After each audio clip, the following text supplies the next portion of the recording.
Assalamualaikum warahmatullahi wabarakatuh.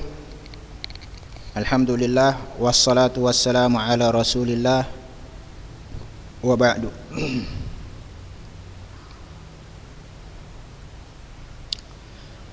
Anak-anak Ustadz, semoga Allah Subhanahu wa taala senantiasa merahmati kalian semua, menjadikan kalian orang-orang yang sabar dalam menuntut ilmu, di mana ilmu ini merupakan sarana kita menuju surga.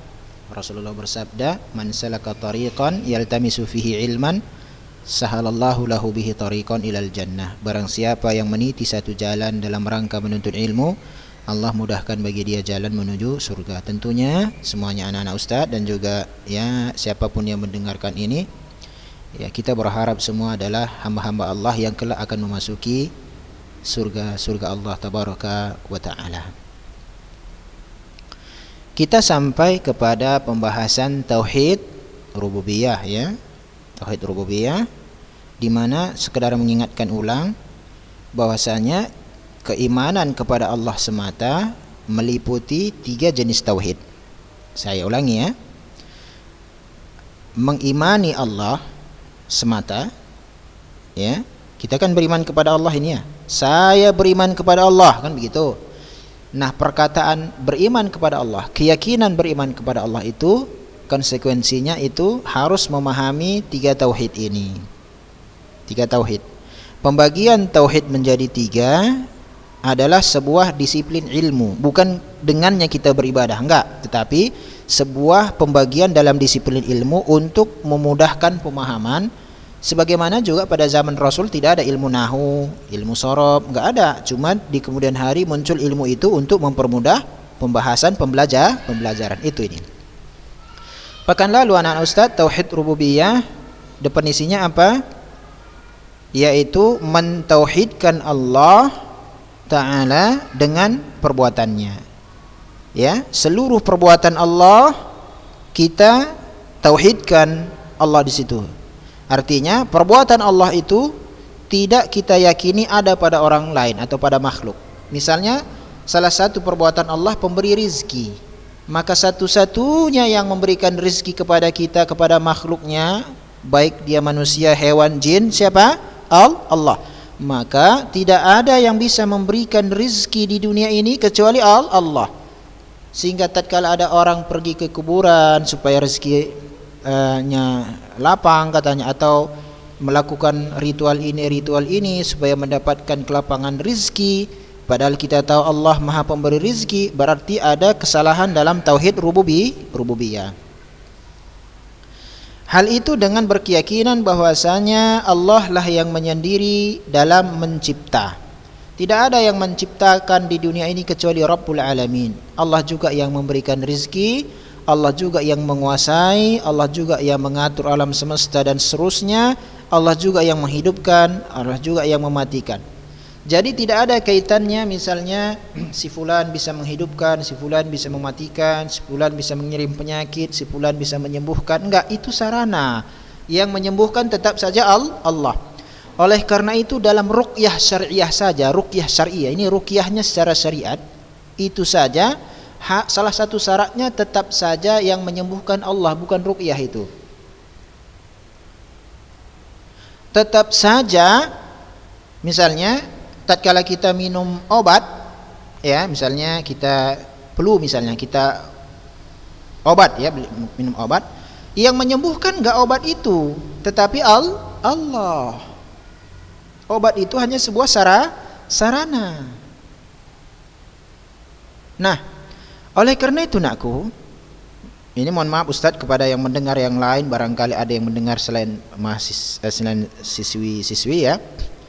Kalau kalian mempelajari fisika, kalor misalnya, nanti ada namanya penghantar listrik atau penghantar panas yang baik seperti baja, atau misalnya besi, kan begitu, ya. Air pun bisa penghantar listrik, kan gitu.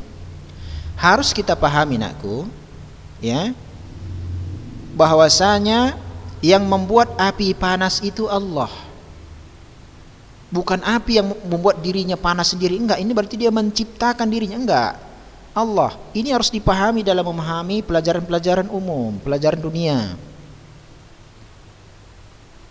Ya, pengantar panas, misalnya AC sajalah, yang membuat dingin itu, ya, itu tetap saja Allah. AC-nya itu adalah sarana. Mana bukti? Kalau seandainya AC itu yang membuat dia dingin, ini kalau ada keyakinan kayak gitu ya, tentunya kita nggak perlu setel-setel panas dingin, ya, atau malah rusak AC tapi panas. Nah, ini harus dipahami dalam memahami pelajaran-pelajaran seperti itu. Ya. Qala ta'ala, ala lahul khalq wal amru, ketahui bahwasanya menciptakan dan mengatur segala urusannya adalah milik Allah. Tabarakallah Rabbul Alamin, Maha Suci Allah Rabbul Alamin. Al-A'raf 54. Kemudian talibat fitratun nas alaih. Nanti kita uji masalah Dahriyun. Dahriyun adalah penganut teori evolusi. Dahriyin, ya, penganut teori evolusi. Begitu juga Syuyu'iyun, komunis. Fitratun nas alaih. Yang kedua adalah tauhid rububiyah ini merupakan fitrahnya manusia. Tauhid rububiyah ini adalah fitrahnya manusia. Hadat tauhid murakkas fi fitr. Tauhid rububiyah ini, ya, terfokuskan pada fitrah pembawaannya manusia itu. Sebagaimana firman Allah tabaraka wa taala, fa'aqim wajhaka lid-dini hanifa. Hadapkanlah wajahmu dengan lurus kepada agama Allah. Fitratallahi allati fataran nasa 'alaiha. Itu adalah fitrah Allah yang telah menciptakan manusia di atas fitrah itu. La tabdila li khalqillah. Tidak ada perubahan terhadap fitrah Allah ini. Dzalika dinul qayyim, itu adalah agama yang lurus. Setiap orang, ya, dia pasti ada fitrahnya bahwasanya Allah adalah Khalik, Allah adalah yang mengatur alam semesta, meskipun dari kalangan orang-orang yang mengingkari adanya pencipta. Karena ini adalah fitrah. Fitrah manusia, ya, mengakui adanya pencipta, mengakui masalah rububiyah ini. Sehingga, ya, kalau ini adalah fitrah manusia, dengan sendirinya manusia ada fitrah ini pada dirinya tanpa harus dijelaskan kepada dirinya. Paham? Allah pencipta, Allah pemberi rizki, Allah menghidupkan, mematikan, ini semua merupakan fitrah manusia. Tanpa harus diajari, mereka sudah paham, mereka tahu. Kenapa? Fitrahnya itu yang menunjukinya. Sudah? Kalau begitu, untuk apa diutus Rasul? Nah, muncullah pertanyaan. Menunjukkan Rasul diutus bukan dalam rangka menjelaskan Allah pencipta, bukan dalam rangka menjelaskan Allah pemberi rizki, bukan dalam rangka menjelaskan Allah yang mengatur alam semesta, bukan. Kenapa? Kalau untuk itu, fitrah manusia saja sudah mengakuinya. Satu hal yang sudah dipahami, nggak perlu lagi diajarkan di situ. Ibaratnya kata orang mengajari ikan berenang, sebetulnya nggak perlu. Inilah fungsinya kenapa dibagi tauhid ini, agar kita tahu yang mana dengan yang tauhid yang mana yang manusia seluruhnya memahaminya, ya. Dan dia tidak menjadikan dia orang itu menjadi orang muslim. Dan tauhid yang mana yang karena seluruh rasul diutus, yang karenanya seseorang itu berada di atas agama Islam. Nanti kita uji dengan praktek kita kehidupan sehari-hari, ya. Berarti tauhid rububiyah bukanlah tauhid yang dengannya seluruh rasul diutus oleh Allah. Enggak perlu. Kenapa? Makhluk secara fitrahnya mengetahui Allah pencipta, enggak perlu diajari, tahu. Oleh karena itu, masalah terlepas nanti orang menyembah Allah atau tidak, seluruh manusia ini pasti akan mencari sesembahan. Kenapa? Fitrah manusia tahu. Orang Hindu mengatakan Brahma dewa pencipta, mengatakan Siwa yang menurunkan bencana, Wisnu menjaga kedamaian, dan seterusnya. Terlepas dari apa yang mereka sembah, tetapi fitrah itu mengajarkan mereka ada yang mengatur alam semesta. Ya, apalagi umat orang-orang Quraisy pada masanya. Nanti kita cek ayatnya, apa yang mereka ketahui, siapa yang menciptakan mereka, akan mereka tahu jawab itu. Tetapi itu semua tidak menjadikan mereka masuk Islam. Kemudian dalil yang berikutnya, bahwasanya tauhid rububiyah adalah fitrah setiap manusia. Hadis yang diriwayatkan oleh Ubay, qala Rasulullah SAW, Rasulullah bersabda, ma min mauludin yuladu alal fitrah fa abawahu yuhawidanihi au yunassirani au yumajjisanihi. Tidak ada satu anak pun yang dilahirkan kecuali mereka semua berada di atas fitrahnya.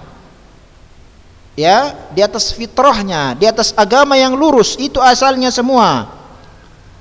Lalu kedua orang tuanya lah yang menjadikan anak itu beragama Yahudi. Kedua orang tuanya lah yang menjadikan anak itu beragama Nasrani, dan kedua orang tua itulah yang menjadikan anaknya beragama Majusi. Ini bukan pembatasan ya. Yahudi, Nasrani, Majusi bukan pembatasan. Maksudnya adalah ini adalah hal-hal yang pada zaman Rasulullah ini keyakinan yang dianut manusia. Zaman sekarang banyak sekali, ada Hindu, ada Buddha dan lain sebagainya, ada Konghucu dan seterusnya. Ya, fitrah mereka itu adalah mengakui Rabbul Alamin adalah Allah. Orang tuanya yang menjadikan anak itu sebagai Nasrani, kebetulan orang tuanya Nasrani, atau kebetulan orang tuanya Yahudi, kebetulan orang tuanya Konghucu, Shinto dan lain sebagainya, anaknya ikut-ikutan, terdidik di atas itu. Nah, oleh karena itu dalam hadis ini tidak dikatakan walam yakul yusallimani, yang menjadikan anaknya itu beragama Islam. Kenapa? Karena asalnya setiap manusia yang dilahirkan berada di atas Islam, itu adalah fitrah. Lianna Islam wafiqun lil fitrah, karena Islam itu sesuai dengan fitrah manusia. Paham ini? Berarti seluruh agama Rasul Islam, bukan pula Kristen, Yahudi. Enggak, Islam. Seluruh agama Rasul Islam. Kalau begitu apa arti Islam? Islam itu artinya adalah al-istislamu lillahi bitauhid. Tunduk kepada Allah dengan mengesahkan Allah, mentauhidkan Allah. Apalagi wal inqiyadu lahu bitta'ah, dan mengikatkan diri kepada Allah dengan ketaatan, mengikuti Rasul yang diutusnya. Wal barah minasyirki wa ahlihi, dan berlepas diri dari kesyirikan dan pelaku kesyirikan, bukan malah memfasilitasinya. Ini adalah arti Islam. Dengan pengertian Islam inilah seluruh agama Rasul Islam. Karena tidak ada satu orang pun Rasul diutus melainkan agar Allah ditauhidkan. Lihat tatkala Nuh diutus kepada kaumnya, kesyirikan apa yang dilakukan kaumnya sampai diutus Nabi Nuh? Masalah kuburan, pengagungan orang soleh yang melampaui batas. Bukan karena kaum Nabi Nuh tidak tahu Allah pencipta, bukan karena kaum Nabi Nuh tidak tahu Allah yang memberi rezeki, mereka tahu. Kalau begitu kenapa diutus Nuh? Karena mereka mensekutukan Allah. Mereka mengatakan Allah memberikan rizki, tetapi tetap saja mereka memberikan ibadah itu kepada selain Allah. Kalau kita meyakini Allah adalah pengatur alam semesta, Rabb seluruh alam, maka tentu ibadah itu juga harus diberikan kepada Allah, tidak kepada makhluk atau kepada adat. Oleh karena itu berapa banyak orang mengatakan, pergilah engkau ke kuburan kakekmu, nenekmu, siram kuburannya itu, taburkan bunga biar mudah rezekimu, ya kan? Coba kita tanya sama orang mengatakan itu, Pak, Bu, yang berikan rezeki siapa? Ya Allah lah yang di atas. Kenapa Bapak mengatakan seperti itu? Ya biar mudah. Kan gitu. Loh, nggak ada kaitannya. Rezeki Allah, caranya gimana? Ya kerja. Jangan malas. Nggak ada kaitannya dengan siram kuburan, meletakkan bunga, bangun kuburan. Bangun kuburan dilarang dalam Islam. Nah, berarti belum paham. Ya, belum paham tauhid rububiyah, tauhid uluhiyah itu. Belum paham kenapa seluruh rasul diutus. Atau pada zaman kita ini belum paham kenapa Muhammad bin Abdullah diutus. Belum paham. Meskipun mereka mengatakan kami Islam, Nabi kami Muhammad, tapi mereka tidak memiliki bukti yang nyata bahwasanya kenapa Rasulullah itu diutus. Ya, oleh karena itu di sini kita katakan jawab ar-raddu 'alal mulhidin al-munkirin liwujudillah. Bantahan kepada orang-orang ateis yang mengingkari keberadaan Allah. Kan ada juga ya ateis. Saya berikan dua contoh. Dua ilmuwan dalam fisika. Yang pertama Albert Einstein, peraih Nobel Fisika, kelahiran Jerman, berkebangsaan Amerika, ateis. Tidak mengakui keberadaan Allah. Ilmuwan yang berikutnya Stephen Hawking, peraih Nobel dalam fisika juga, ateis. Jadi ilmu dunia itu tidak mengantarkan seseorang untuk takut kepada Allah, bahkan mengingkari Allah jadinya. Dia pikir pemikirannya itu bisa mengeksplorasi jagat raya, luar angkasa. Teori-teori ini mengatakan nggak ada Rabbul Alamin itu, nggak ada Allah, nggak ada Tuhan, nggak ada Allah. Semuanya mendewakan akal. Itu maksudnya aku, pentingnya kita mempelajari agama ini. Itu sebagai standar, sebagai tolak ukur atau sebagai timbangan untuk mengatur ilmu-ilmu yang lain, ilmu dunia ini. Karena ilmu dunia tidak mengantarkan seorang dekat dengan Allah, bahkan membuat mereka dekat dengan apa? Dunia. Ya kan? Coba cari kenapa engkau kuliah ini, supaya nanti saya kerja di perusahaan fulan, supaya nanti begini, supaya begini, seterusnya. Bukan supaya saya bisa sholat dengan baik dan benar, supaya saya bisa menyembah Allah. Kalau mau itu, pelajari agama ini dengan baik dan benar. Kalau urusan dunia anakku, nggak perlu sekolah tinggi-tinggi. Banyak pengusaha nggak tamat SMP, nggak tamat SD pun ada, nggak sekolah pun ada. Nggak sekolah, ekonominya lebih mapan, banyak daripada orang-orang sarjana. Banyak, coba cek fakta. Tapi kalau untuk mencapai surga Allah nggak belajar, nggak mungkin. Bisa-bisanya ke neraka. Kenapa? Bagaimana mungkin kita bisa menyembah Allah? Bagaimana mungkin kita tahu tauhid Allah? Bagaimana mungkin kita tahu ini halal, ini haram ini halal, ini haram tanpa belajar? Tak mungkin. Tapi kalau cari dunia nggak perlu belajar. Berapa banyak orang yang kerja di bengkel sana lebih paten dia mengerjakan mobil, memperbaiki kereta daripada anak STM atau insinyur. Itu fakta. Ya, kalau urusan dunia nggak perlu sekolah tinggi-tinggi. Karena dunia semua orang pasti bisa. Mau yang belajar, tidak belajar, mau ini, mau itu, yang punya lahan sama tidak punya lahan, ya, dan seterusnya. Dunia ini nggak akan semua pasti orang bisa mendapatkannya. Surga Allah tanpa ilmu tak mungkin. Sehingga Rasulullah sallallahu alaihi wasallam bersabda, "Man salaka tariqan yaltamisu fihi ilman." Barang siapa yang meniti satu jalan dalam rangka menuntut ilmu. Ilmu apa? Ilmu agama.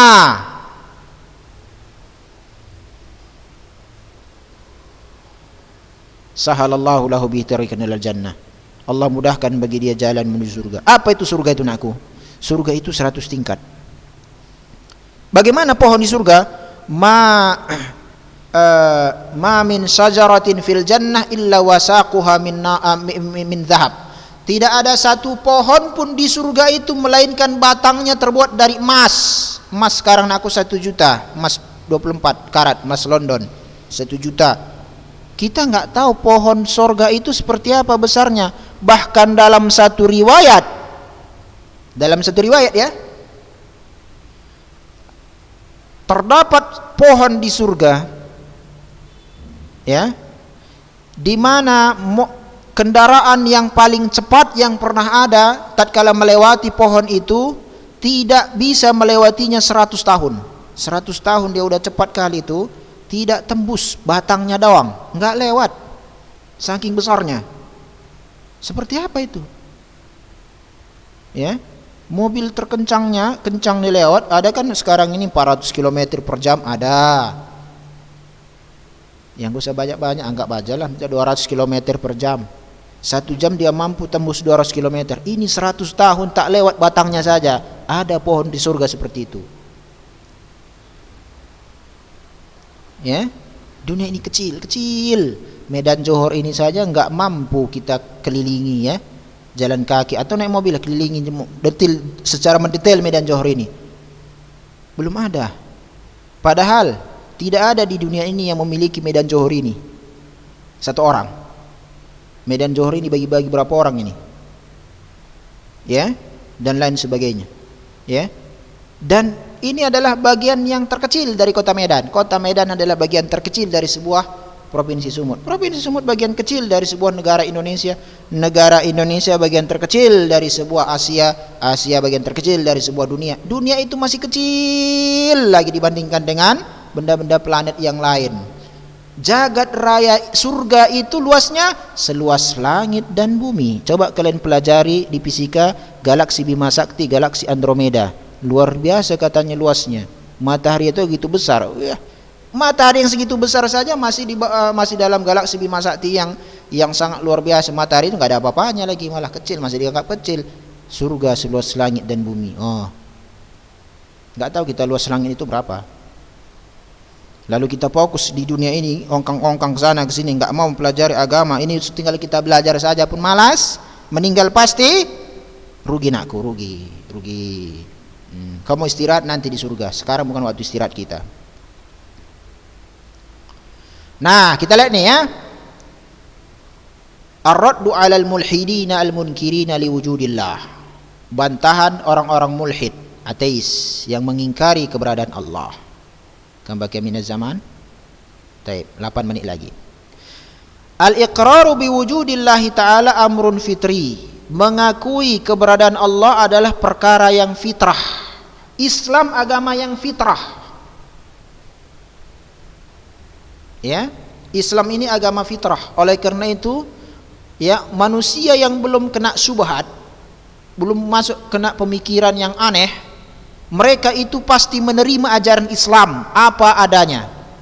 Enggak susah bagi mereka mengajarkannya itu. Bila dibandingkan dengan orang yang telah kena syubhat, masukan-masukan ke pemikiran mereka dari hasil dari interaksi mereka itu susah mereka menerima Islam itu kecuali hidayah Allah. Ya, tentu tadi hidayah Allah juga ya. Hanya saja orang yang belum terkontaminasi dengan pemikiran aneh, mereka pasti tegak di atas agama yang fitrah, ajaran Islam yang murni. Mana contoh Pak Ustadz? Saya berikan contoh. Tahun 2004 kami ditugaskan untuk mengantar kurban ke pedalaman hutan Gunung Loser di Desa Subur. Itu dari wilayah Tanah Karo, Lobalang namanya, Lobalang. Terus masuk ke dalam. Mobil ke dalam nakku cuma sekali sepekan. Sekali sepekan itu pun untuk ngantar bahan makanan pokok. Nanti yang di dalam mengeluarkan hasil pertanian mereka itulah dibawa keluar jalan. Ya. Hutan itu ditebang diganti pohon kemiri. Nggak ada listrik. Airnya jernih, luar biasa. Burung rangkong itu hari-hari itu di atas pohon. Namanya masih hutan. Ya. Ustadz saja di sana dijamu kelinci kancil, dijamu kancil, ya. Dan kebetulan kita jalan kaki ke sana sehari ya, dari jam 7 pagi sampai jam 7 maghrib baru sampai. Karena salah perhitungan, ternyata mobilnya udah ganti jadwal masuk. Akhirnya kalau kita tunggu pekan depan udah lewat Idul Adha, akhirnya kami jalan kaki. Intinya sampai di perkampungan itu, ya, perkampungan yang ya masih sederhana, namanya orang buka hutan ya. Apapun yang kita sampaikan dari agama ini nggak ada pertentangan, diterima. Oh begitu Ustaz, oh ya. Terus nanti begini, oh begini, oh ya. Nggak ada nanti dibilangnya itu, kalian ini Wahabi nih, kalian nggak ada di situ. Semuanya tunduk menerima apa yang kita sampaikan. Sarana komunikasi dari waktu itu adalah radio. Kalau kita mau ke sana, sampaikan melalui radio. Ya, pemancar di sana pun radio cuma alat komunikasi mereka. Ya, itu agama itu fitrah. Enggak ada satu penolakan pun dari mereka. Ya, kok kayak gini lah Islam ini? Enggak ada. Salat itu begini, baik. Wudu itu begini, baik. Enggak ada itu. Kok kayak gini Ustaz? Selama ini enggak kayak gini kok. Enggak ada. Kenapa? Fitrah. Tentunya harus ditegakkan dengan dalil. Akidah itu begini. Sudah? Akidah itu begini. Bertentangan enggak? Ada pertentangan dengan adat istiadat. Tapi mereka tolak enggak? Enggak. Kenapa? Belum kena syubhat. Oh, begitu rupanya akidah. Jadi ini adat istiadat kita seperti ini. Berarti kalau kita Islam ikut kita agama kita lah. Kalau kita sampaikan dan seterusnya, mereka paham. Beda dengan orang yang kena syubhat. Itu fitrah anakku. Oleh karena itu di sini dikatakan walam yunkirhu illa man inharafat fitratuhu kama fil hal fil malahidah minad dahriyina wasyuyu'iyina wa nahwihim.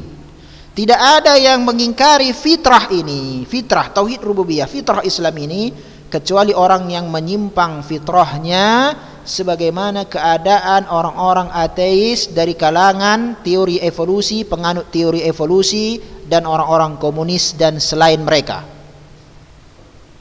Darwin ya bingung itu. Dia buat teorinya nggak ada aplikasi. Tahu arti teori? Teori itu dibuat setelah ada masalah. Kalian belajar biologi kan ada 5 teori rumusan ilmiah kan ada. Yang pertama merumuskan masalah, yang kedua mengumpulkan data-data, melakukan hipotesa, ya, melakukan observasi misalnya, kemudian menguji, lalu menarik kesimpulan. Kesimpulan itulah menjadi sebuah teori. Bagaimana mungkin dia buat teori, kemudian pengujian teorinya itu gagal, fakta, dia pun bingung. The origin of species itu. Bingung dia.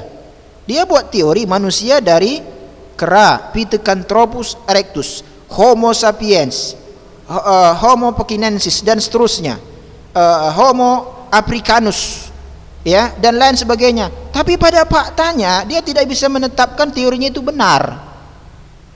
Nah, ini keadaan hari ini nih. Sebagaimana uji coba yang dilakukan oleh Miller, ya, dia melakukan uji coba untuk membuat sel. Dia pun gagal pada masanya, penganut teori evolusi itu Miller pada tahun pada masa Perang Dunia Pertama itu, ya. Dia pun gagal. Ya. Suyui komunis. Karl Marx, Joseph Stalin. Ya. Lenin. Dari kaum Bolshevik itu. Orang-orang yang juga, ya, di belakang hari tidak bisa mempertahankan argumentasi mereka. Oleh karena itu Uni Soviet terpecah, sisanya masuk Islam, negeri-negeri Islam itu kembali ke pangkuan Muslim sendiri, dan Islam juga tersebar di Rusia sekarang. Kenapa? Fitrah ini nggak kokoh. Kenapa? Manusia itu ada fitrahnya sendiri. Sama dengan Firaun, dia mengaku dirinya Rabb, tapi dia nggak yakin, kan gitu ya. Kenapa? Ada hal-hal yang dia tidak mampu melakukannya. Masa Arab pun seperti itu? Dia pun bingung. Tapi cuma kesombongan itu yang mengantarkan dia tetap di atas itu. Au takabbara, ini dia. Atau au takabbara anil iqrari bihi, atau berlaku sombong untuk mengakui adanya fitrah Islam itu. Kama fi hali Fir'aun, sebagaimana keadaan Fir'aun wa asbahihim, dan yang seperti Fir'aun ini. Contoh seperti Fir'aun pada zaman sekarang yang melampaui batas itu, Mustafa Kemal Atatürk, yang katanya bapak pembaharuan modern Turki itu, meninggal dalam keadaan menyedihkan. Ya, demikian aku selesai, ya. Insyaallah akan kita lanjutkan pada pertemuan kita berikutnya. Wa min aqwa al-hujaj al-mubtila li syubhatil mulhidin, pada pertemuan kita berikutnya insyaallah. Wa sallallahu wasallama ala nabiyina Muhammad wallahu a'lam. Assalamualaikum warahmatullahi wabarakatuh.